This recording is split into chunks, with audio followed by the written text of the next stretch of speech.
हम लोग अभी तक कुछ वीडियो में कुछ क्वेश्चन को, कुछ महत्वपूर्ण प्रश्नों को और उसके साथ साथ कुछ इंपॉर्टेंट सूत्रों को हम लोग देख चुके हैं। और आज हम लोग बात करेंगे, आज का जो वीडियो है ये डे 3 वाला वीडियो है और इसमें हम लोग देखने वाले हैं जवाहर नवोदय विद्यालय प्रवेश परीक्षा 2023 के लिए संख्या और संख्या पद्धति टॉपिक से जो अति महत्वपूर्ण प्रश्न है उन प्रश्नों को हम लोग आज बात करने वाले हैं, सीखने वाले हैं।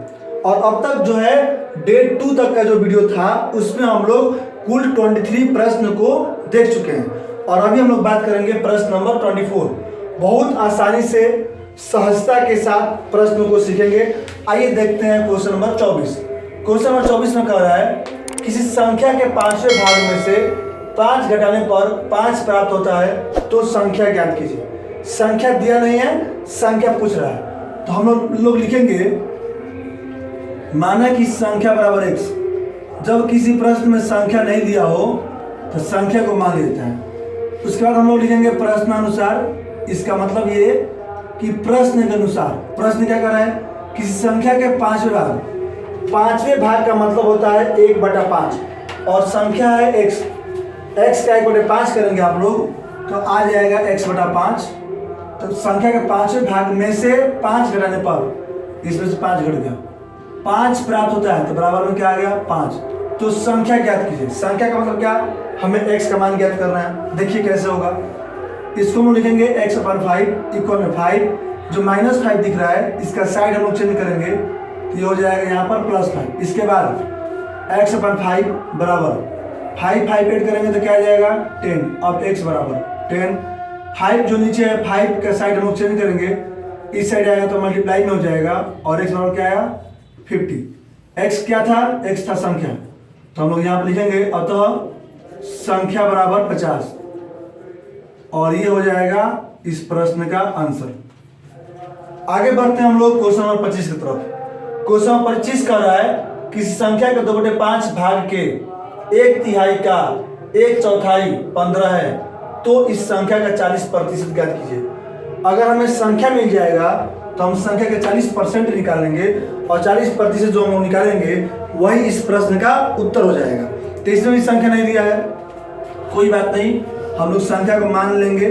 लिखेंगे हम लोग कि माना कि संख्या बराबर में x। इसके बाद हम लोग लिख देंगे प्रश्नानुसार और प्रश्नानुसार में क्या कर रहा है, संख्या का 2/5 संख्या हो गया x के मतलब कि गुणा, के लिखे या का लिखे उसका मतलब गुणा होता है।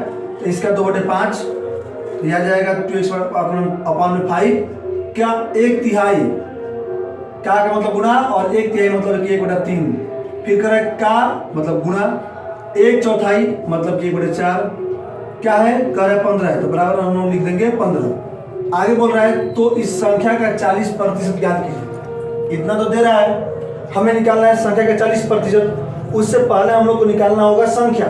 संख्या मतलब कि x का मान। देखिए कैसे आता है, 2 से 4 घटेगा 2 बार में और कुछ नहीं घटेगा। ऊपर क्या आएगा x × 1 × 1 आएगा x, 5 और 3 15, 15 और 2 आएगा 30 बराबर मिलेगा 15। इसके बाद x बराबर ये हो जाएगा 15, जो 30 नीचे इस साइड आएगा तो गुणा हो जाएगा 30 का, 15 और 3 आएगा 45 और ये 0, यानी कि x को क्या है 450। x क्या है संख्या, तो संख्या निकल गया।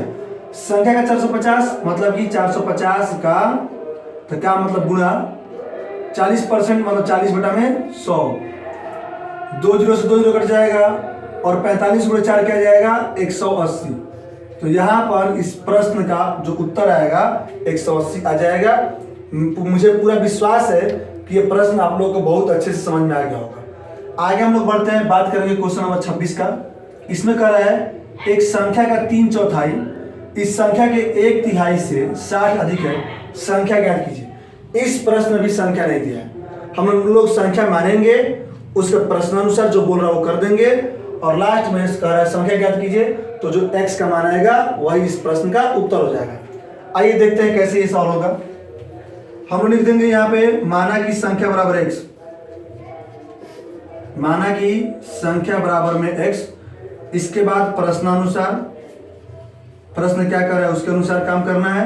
प्रश्न कर रहा है कि संख्या का 3/4 इस संख्या के 1/3 से 60 अधिक है, यानी कि 3/4 वाला जो है वो अधिक है इसके 1/3 से। 3/4 मतलब x का 3/4, ये आ जाएगा 3x बटा में 4 अधिक है, तो हम लोग इसमें से माइनस करेंगे किसको, इस संख्या के 1/3। 1/3 का मतलब 1/3, x का 1/3 मतलब x बटा में 3 आएगा। कह रहा है 60 अधिक है, यानी कि इसको हम लोग जो माइनस करेंगे तो क्या आ जाएगा, 60 आ जाएगा। कह रहा है आगे तो संख्या ज्ञात कीजिए, संख्या का मतलब x का मान ज्ञात करना है। अब इसको हम लोग सॉल्व करेंगे, उत्तर आ जाएगा। यहाँ पर 4 और 3 कैल्सियम कितना आ जाएगा, 12। 12 में 4 से डिवाइड करेंगे, जाएगा 3 बार। 3 का 3x में गुणा करेंगे तो आएगा 9x, माइनस 12 में 3 से भागा करेंगे आएगा 4, 4 और x आएगा 4x, बराबर में आएगा ये 60। 9x में से 4x को माइनस करेंगे तो आ जाएगा 5x, नीचे आएगा 12 बराबर में 60। अब x का मान निकालना तो x बराबर में 60, जो 12 नीचे इधर आएगा तो गुणा हो जाएगा, और ये 5 यहाँ पर ऊपर है तो 5 आएगा नीचे। 5 से कटेगा 12 बार में, 12 गुणे 12 क्या आ जाएगा, 144। 144 किसके बराबर आया, x के बराबर। x मतलब संख्या, क्या पूछ रहा है, संख्या ही पूछ रहा है कि संख्या ज्ञात कीजिए, यानी कि इस प्रश्न में जो 144 आया है वही आंसर हो जाएगा। और यदि हम लोग को ऑप्शन मिल रहा है, एग्जाम में ऑप्शन रहता है, तो जिस ऑप्शन में 144 यानी कि 144 लिखा रहेगा उस ऑप्शन को हमें रंग देना है। ठीक है, आगे हम लोग बात करते हैं क्वेश्चन नंबर 27, और हम आप लोग को अभी दिखाएंगे भी, ये क्वेश्चन हो जाने दीजिए, हमको दिखाएंगे कि नवोदय विद्यालय का जो OMR शीट आता है कैसा आता है, उसको कैसे फिल करना चाहिए, हम आपको सब कुछ बताएंगे। बने रहिए इस वीडियो में, और वीडियो के लास्ट में हम लोग ये देखेंगे कि OMR शीट कैसा आएगा, कैसे उसको फिलअप किया जाएगा, तो उसको हम लोग देखेंगे, सीखेंगे। आगे बढ़ते हैं क्वेश्चन नंबर 27 की तरफ। क्वेश्चन नंबर 27 कह रहा है किसी संख्या के 4 गुने में 10 जोड़ने पर संख्या के 5 गुने से 5 कम प्राप्त होता है, तो संख्या ज्ञात कीजिए। देखिए इसमें भी संख्या नहीं दिया है, हम लोग लिख लेंगे माना कि संख्या बराबर x, माना कि संख्या बराबर में x। इसके बाद हम लोग लिखेंगे प्रश्नानुसार, और प्रश्नानुसार में प्रश्न जैसे बोल रहा है, जो कह रहा है हम लोग वह काम करेंगे। तो कह रहे संख्या के 4 गुने में 10 जोड़ने पर संख्या x, इसका 4 गुना करेंगे तो क्या हो जाएगा, 4x में 10 जोड़ने पर, ये हम लोग 10 को जोड़ते हैं, 10 जोड़ने पर संख्या के 5 गुने से 5 कम प्राप्त है, यानी कि संख्या के 4 गुने में जब हम 10 जोड़ रहे हैं तो इस संख्या के 5 गुना से 5 कम प्राप्त हो रहा है, यानी कि ये चीज, ये जो आ रहा है वो इसके बराबर हो जा रहा है।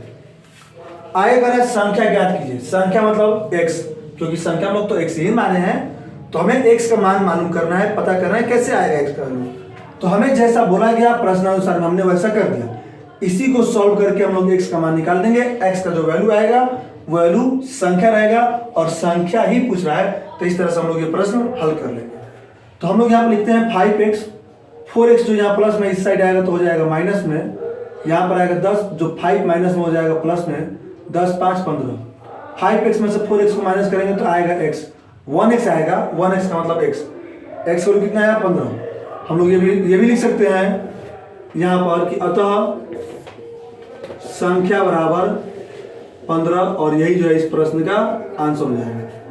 आगे हम लोग बढ़ते हैं, बहुत ही ज्यादा इंपॉर्टेंट ये क्वेश्चन होगा, 28 नंबर, वेरी इंपॉर्टेंट क्वेश्चन है ये क्वेश्चन। हर साल इस टाइप का क्वेश्चन जेएनवीएसटी के एग्जाम में पूछा जाता है। तो आइए देखते हैं इस क्वेश्चन को कैसे हम लोग हल करते हैं।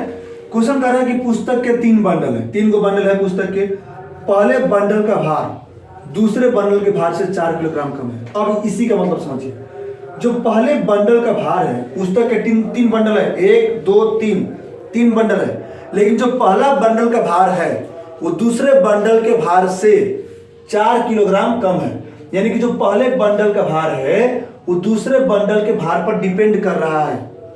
दूसरा बंडल का भार हमें मालूम होगा, उसमें से हम लोग 4 माइनस कर लेंगे, पहले बंडल का भार मिल जाएगा, यानी कि पहले बंडल का भार क्या है, दूसरे बंडल के भार पर डिपेंड कर रहा है, निर्भर कर रहा है। तो हम लोग यहाँ पर दूसरे बंडल का भार कहीं दिया नहीं है प्रश्न में, आगे हम लोग प्रश्न को पढ़ेंगे, लेकिन तब तक इसको कर लेते हैं। तो हम लोग यहाँ पर लिखेंगे कि माना कि दूसरे बंडल का भार बराबर, भार है इसलिए हम लोग किलोग्राम लिख देंगे, तो x किलोग्राम हम लोग मान लिए दूसरे बंडल का भार, तो पहले बंडल का भार बराबर तो पहले बंडल का भार, तो पहले बंडल का भार क्या होगा, दूसरा में से 4 को हम लोग कम करेंगे क्योंकि बोल रहा है 4 किलोग्राम कम है, तो ये हो जाएगा x-4 किलोग्राम। ये निकल गया क्या, पहले बंडल का भार। अब क्या बोल रहा है, तीसरे बंडल का भार दूसरे बंडल के भार से 2 किलोग्राम अधिक है, तो हम लोग लिखेंगे यहां पर तीसरे बंडल का भार क्या कह रहा है, कह रहा है तीसरे बंडल का जो भार है वो दूसरे बंडल के भार से 2 किलोग्राम अधिक है, तो दूसरे बंडल का भार है x, 2 किलोग्राम अधिक मतलब कि हम लोग प्लस में 2 कर देंगे। तो इस तरह से क्या होगा कि तीसरे बंडल का भार पता चल गया यहाँ पे। अब देखिए यहाँ पर तीसरे बंडल का भी जो भार है वो दूसरे बंडल के भार पे ही डिपेंड कर रहा है, तो हम लोग वहां से तीसरे का निकालिए। अब क्या बोल रहा है, यदि पहले तथा तीसरे बंडल को मिलाकर कुल भार 10 किलोग्राम है तो दूसरे बंडल का भार ज्ञात कीजिए। अब हम लोग लिखेंगे प्रश्न अनुसार। प्रश्न में क्या कह रहा है, कह रहा है पहले और तीसरे को अगर मिलाया जाए तो 10 किलोग्राम हो रहा है, तो पहले का भार कितना है x-4, तीसरे का भार क्या है x+2, जोड़ेंगे तो क्या आएगा 10 किलोग्राम। अब इसी को सॉल्व करके हम लोग x का मान निकाल देंगे, जो x का मान आएगा वो दूसरे बंडल का भार आ जाएगा। देखिए कैसे सॉल्व होता है, ब्रैकेट हम लोग हटाएंगे तो x-4 फिर प्लस x प्लस में आएगा 2 बराबर में क्या है 10, तो x और x क्या हो जाएगा 2x इक्वल में 10, जो 4 माइनस में उस साइड जाएगा तो प्लस में आएगा, जो 2 प्लस में इस साइड आएगा तो माइनस में आ जाएगा। अब यहाँ पर 2x बराबर 10 + 4 क्या होगा 14, 14 में से 2 जाएगा तो क्या आएगा 12, और 2 से 12 कट जाएगा 6 बार में, तो x बराबर में आएगा 6। x क्या है, x जो है दूसरे बंडल का भार है। प्रश्न में क्या पूछ रहा है, दूसरे बंडल का भार ज्ञात कीजिए। तो हम लोग यहाँ पर लिख सकते हैं कि अतः दूसरे बंडल का भार बराबर, अतः दूसरे बंडल का भार बराबर में 6 किलोग्राम, और ये हो जाएगा इस प्रश्न का आंसर। आगे बढ़ते हम लोग बात करते हैं क्वेश्चन नंबर 29 का। क्वेश्चन नंबर 29 कह रहा है राजेश का भार राम के भार से 5 किलोग्राम कम है। तो देखिए यहाँ पर राजेश का भार राम के भार से 5 किलोग्राम कम है, यानी कि राजेश का जो भार है वो राम के भार पर डिपेंड कर रहा है। आगे कह रहा है तथा नेहा का भार राम के भार से 3 किलोग्राम अधिक है। अब नेहा का भार भी राम के भार पे ही डिपेंड कर रहा है कि राम के भार से 3 किलोग्राम अधिक है नेहा का भार। कह रहा है यदि तीनों का कुल भार 103 किलोग्राम है तो राम का भार ज्ञात कीजिए। राम का भार पूछ रहा है, राम का भार पे ही राजेश और नेहा का भार भी डिपेंड है, इसलिए हम लोग इस प्रश्न में राम का भार को सपोज करेंगे, लेट करेंगे या उसको मानेंगे। तो हम लोग लिखेंगे यहाँ पे कि माना कि राम का भार बराबर x किलोग्राम, ठीक है। इसके बाद हम लोग लिखेंगे राजेश का भार, तो राजेश का भार बराबर, अब राजेश का भार क्या है, राम के भार से 5 किलोग्राम कम है, तो कम का मतलब x में से हम लोग 5 को माइनस कर देंगे, तो राजेश का भार आ गया x-5 किलोग्राम। आगे क्या बोल रहा है, नेहा का भार, और नेहा का भार के लिए क्या मेंशन कर रहा है, तो कह रहा है कि नेहा का जो भार है राम के भार से 3 किलोग्राम अधिक है, तो राम का भार है x, हम लोग x+3 कर देंगे जिससे कि नेहा का भार आ गया। इसके बाद हम लोग लिखेंगे प्रश्न अनुसार। क्यों लिखेंगे, क्योंकि प्रश्न में कह रहा है, प्रश्न में कह रहा है कि तीनों का भार 103 किलोग्राम है। तीनों का भार को जोड़ते हैं x + x-5 और फिर इसका आ जाएगा x+3, सबको जोड़ेंगे तो आएगा 103, तो x कितना हो जाएगा 3x बराबर में 103, 5 है माइनस में, इधर आएगा तो प्लस में हो जाएगा, 3 प्लस में इस साइड आएगा तो हो जाएगा माइनस में। अब 3x बराबर 3 में से ये 5 में से 3 को माइनस करेंगे तो क्या आएगा 2 आएगा, 2 को 103 में ऐड कर देंगे तो ये हो जाएगा 105, और इसके बाद अगर x का मान हमें निकालना है तो आएगा 105, ये जो 3 मल्टीप्लाई में 3 आ जाएगा डिवाइड में, 3 से डिवाइड करेंगे तो 3 3 जा 9, 10 में से 9 गया 1, अब 5 आएगा तो 15, तो 3 5 जा 15, x का वैल्यू कितना है 35 आया। तो x क्या है, राम का भार पूछ क्या रहा है, राम का भार ज्ञात कीजिए। तो हम लोग यहाँ पर लिख देंगे अतः राम का भार बराबर में 35 किलोग्राम, और ये हो जाएगा इस प्रश्न का आंसर। ठीक है, आगे हम लोग बढ़ते हैं, बात करते हैं क्वेश्चन नंबर 30 का। कह रहा है क्या, एक परीक्षा में कर्ण ने भावना से 10 अंक अधिक प्राप्त किए, यानी कि जो कर्ण का अंक है वो भावना के अंक पे डिपेंड कर रहा है कि भावना ने जितना अंक पाई है उससे 10 अंक अधिक पाया है कर्ण ने। आगे कर रहा है ईशा ने भावना से 5 अंक कम प्राप्त किए। अब यहाँ पर भी जो ईशा का जो अंक है वो भावना के अंक पे डिपेंड कर रहा है कि जितना भावना पाएगी उससे 5 अंक कम ईशा पाएगी। फिर कह रहा तीनों के कुल प्राप्तांक 170 है, तो ईशा का प्राप्तांक ज्ञात कीजिए। अब यहाँ पर डिपेंड था राम के भार पर, सब डिपेंड था, राम का ही भार पूछ रहा था। यहाँ पर भावना के भार पे ही, भावना के अंक पे ही कर्ण और ईशा का अंक डिपेंड कर रहा है, लेकिन इसमें भावना का अंक नहीं पूछ करके ईशा का अंक पूछ रहा है। यही इसमें दोनों प्रश्न में चेंजिंग किया है, नहीं तो ये क्वेश्चन भी इसी पर डिपेंडेंट है। देखिए कैसे इस क्वेश्चन को हम लोग करते हैं। हम लोग इसमें भावना का ही अंक मानेंगे, लिखेंगे हम लोग कि माना कि भावना का अंक बराबर, तो भावना का अंक जब नहीं दिया है हम लोग मान रहे हैं तो हम लिखेंगे x अंक। इसका तो हम लिखेंगे कर्ण का अंक। अगर भावना का अंक x हो गया तो कर्ण का अंक कितना आएगा, तो कर्ण का जो अंक होगा वो भावना के अंक से 10 अंक अधिक, यानी कि इसमें हम लोग 10 को जोड़ देंगे, तो इतना अंक आ गया किसका, कर्ण का। अब ईशा का अंक हम लोग लिखेंगे यहाँ पर, और ईशा का अंक बराबर, तो ईशा का अंक कितना होगा, तो ईशा का अंक कर रहा है भावना के अंक से 5 कम, भावना का अंक आया x, तो इसमें से 5 हम लोग कम कर देंगे, ये आ गया ईशा का अंक। इसके बाद प्रश्नानुसार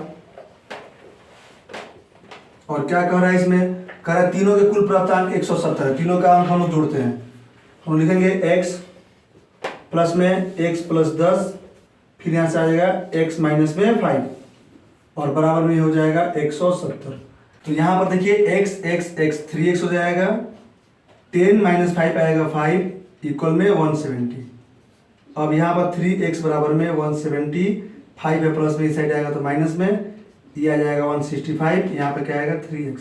अब यहाँ से अगर हम लोग x का मान निकालना चाहें तो हम लोग निकाल सकते हैं। यहाँ पे समझ लीजिए x बराबर में 165, जो 3 है मल्टीप्लाई में वो आ जाएगा डिवाइड में, और 3 से कट जाएगा, 3 5 जा 15, 16 में से 15 जाएगा तो आएगा 1, 1 पे आएगा 5 तो 15, 3 5 जा 15, तो x बराबर क्या आएगा 55 आएगा।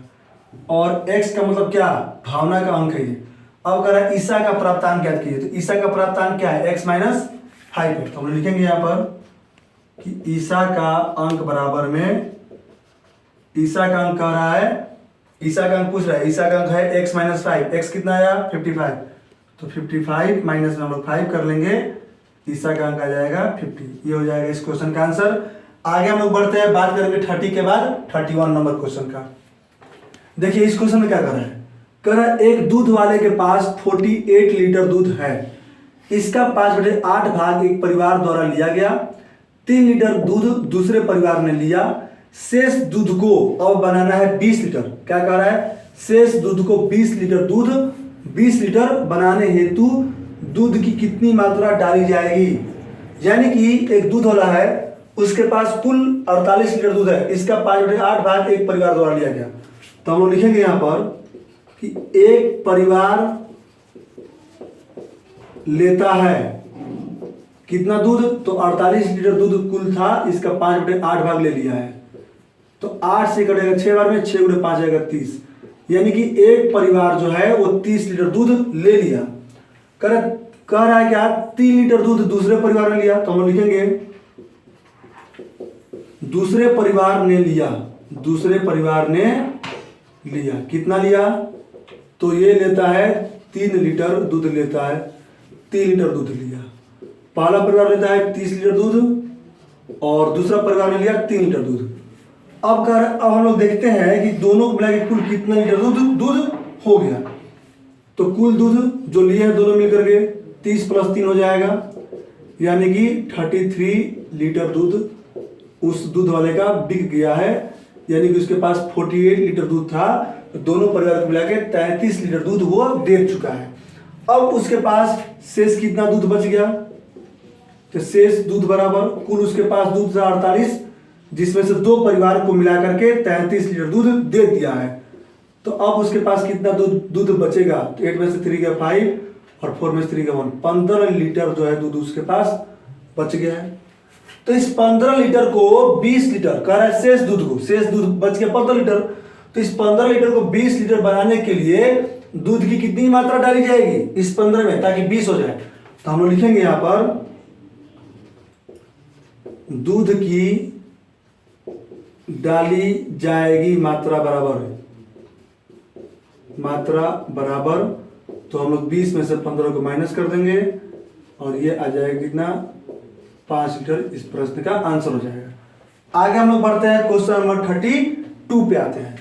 कह रहा है एक टंकी में 45 लीटर पानी आ जाता है, टंकी का 3/5 भाग पानी से भरा हुआ है। यानी कि मान लीजिए कि एक सिंटेक्स है घर का, आप लोग के भी घर पर सिंटेक्स होगा, तो कह रहा है कि उसका क्षमता है कि उसमें 45 लीटर पानी आ जाएगा, लेकिन उस टंकी का उस सिंटेक्स का 3/5 भाग ही पानी से भरा है, और जितना पानी भरा हुआ है 3/5 भाग, इसमें से 5 लीटर पानी प्रयोग में लाया गया।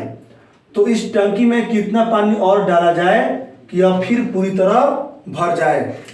तो हम लिखेंगे इतना तो पानी था, 3/5 भाग पानी से भरा हुआ है, तो हम लिखेंगे टंकी में पानी मतलब कितना पानी टंकी में है, तो 45 का निकालना पड़ेगा 3/5, 5 से कटेगा 15 बार में, नहीं सॉरी 5 से 45 कटेगा 9 बार में, और 9 और 3 आएगा 27, तो 27 लीटर पानी अभी टंकी में है।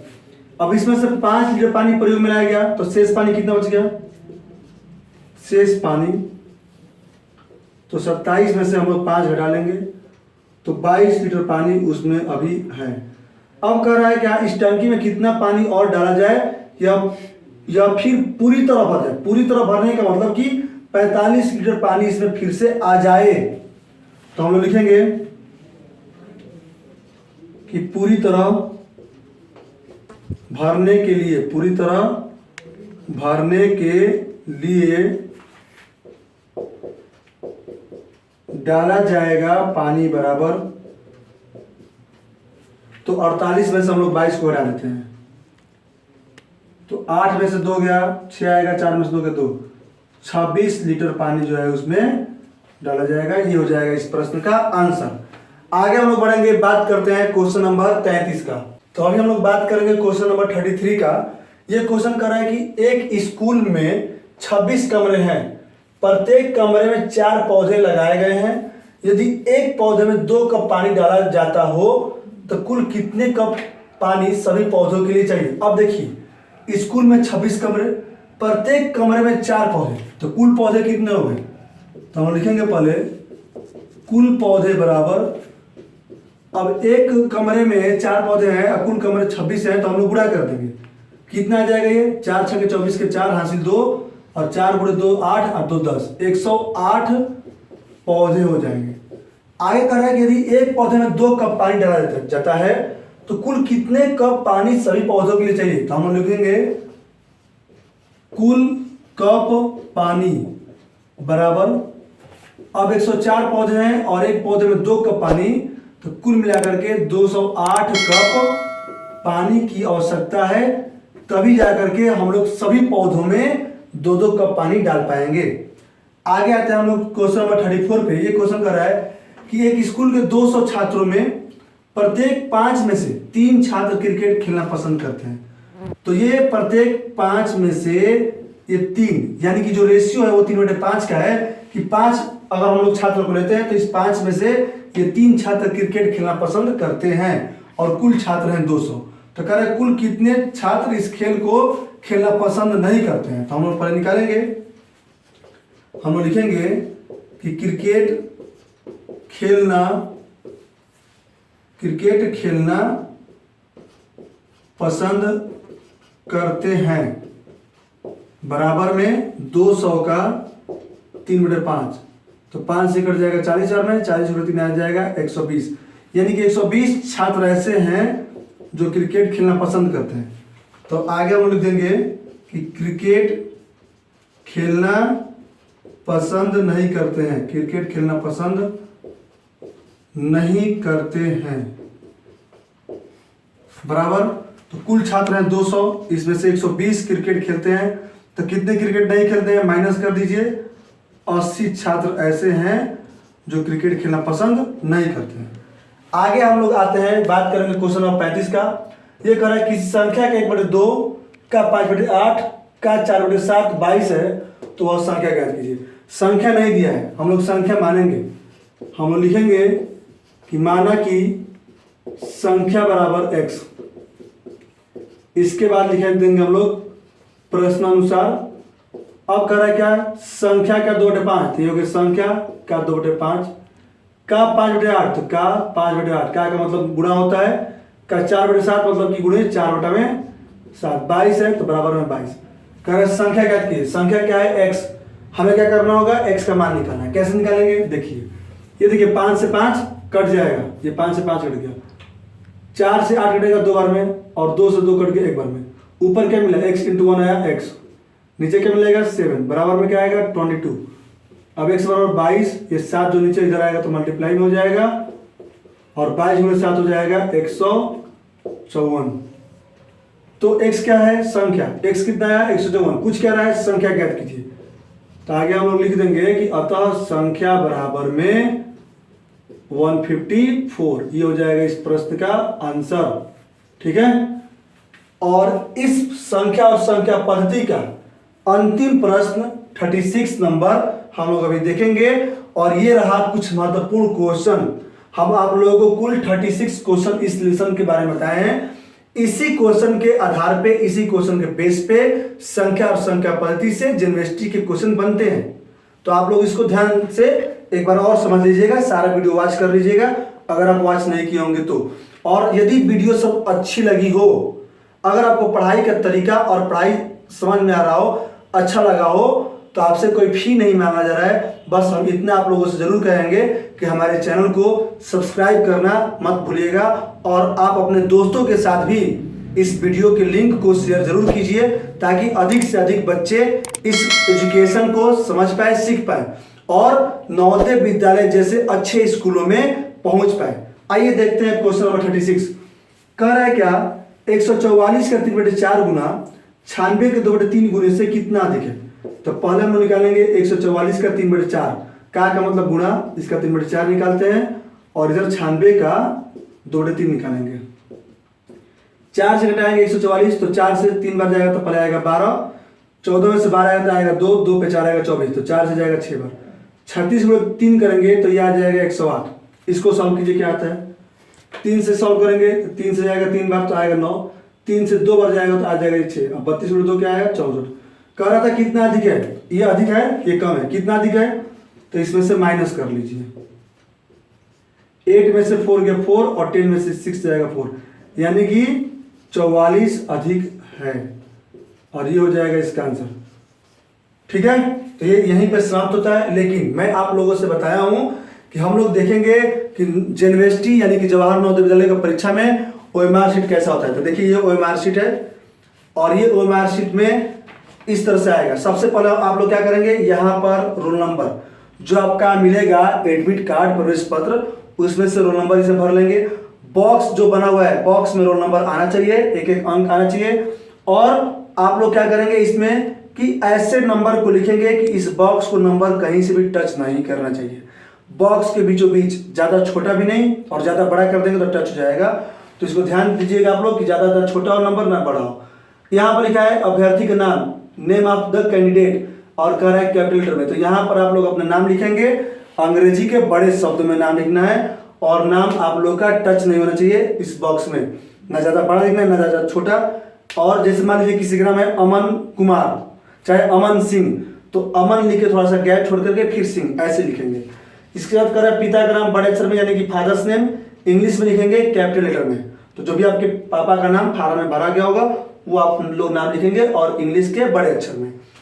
ठीक है, इसके बाद इसको हम लोग साइड चेंज करते हैं, बाकी इस पर कुछ करना नहीं है। ये बताया हुआ है, थोड़ा सा तरीका होता है कि कैसे कैसे क्या हमें करना है। ये बैक साइड का है, देखिए बैक साइड दिखाते हैं आप लोग।